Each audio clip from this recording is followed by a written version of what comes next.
ابو العلا ماضي. الحمد لله رب العالمين، والصلاة والسلام على اشرف المرسلين سيدنا محمد وعلى اله وصحبه اجمعين وعلى جميع الانبياء والمرسلين. اما بعد، هذا يوم من ايام الله، هذا يوم من ايام الثورة العظيمة، هذا يوم يعيد لنا ذاكرة 18 يوما التي وقف فيها الشعب المصري وقفة رجل واحد بكل الوان الطيب ضد الاستبداد والفساد الذي تجاوز كل الحدود. هذا اليوم رسالة لكل من تذكر الحرية والديمقراطية. هذا اليوم رسالة تقول ان الان العصمة بيد الشعب، هو الذي يستطيع ان يقرر، والذي يقرر هو الشعب. واليوم هنا قرار، ولا قرار يعلو على قرار هذا التجمع الا الاستفتاء الذي جرى في 19 مارس. الشرعية فقط لاستفتاء 19 مارس ولجموع الشعب العظيم التي تأتي في هذا الميدان لتقول لا تنطق هذه السلطة. اقول لمن تنكر للحرية والديمقراطية خوفا من فوز الاسلاميين انكم تنكرتم لمبادئكم.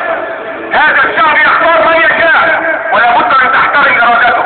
نسمع اليوم اناس يبررون حكم المجلس العسكري خوفا من فوز الاسلاميين، فهؤلاء يسلمون المبادئ والقيم ويفرطون في مصلحة الشعب. لا يمكن ابدا ان يعيد التاريخ نفسه. لن يكرر تجربة تركيا الفائتة التي تحكم فيها العسكر في الحكومات، خلعها بانقلابات وخرج تركيا الى ان جاء حكم العدالة والتنمية فحرر البلاد من سطوة العسكر واعاد الاراده مطروحة للشعب. لن نكرر هذه التجربة في مصر ابدا. لن نسمح بان يحكم هذا الشعب العسكر وان تكون هناك سلطة فوق سلطة الشعب.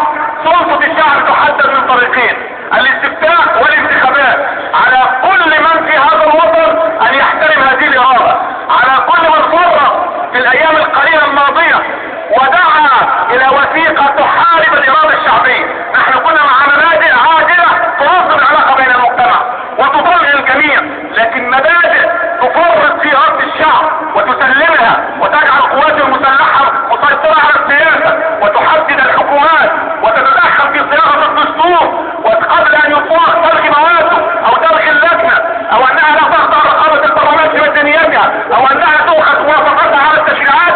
كل هذا يخالف كل قوانين الدول الديمقراطيه. دلوني على بلد ديمقراطي واحد سمح بهذا. ونحن بعد هذه الثوره العظيمه وهذه الدماء الزكيه التي سالت وهؤلاء المصابين الذين ضحوا باجزاء من كتفهم الكريم لن نفرط في هذا. اذا فرطنا فهذه خيانه. لمن يخافون من غدا اقول لا تخافوا، طالما ان الشعب ناضج وواعي واتى الى هذا المكان.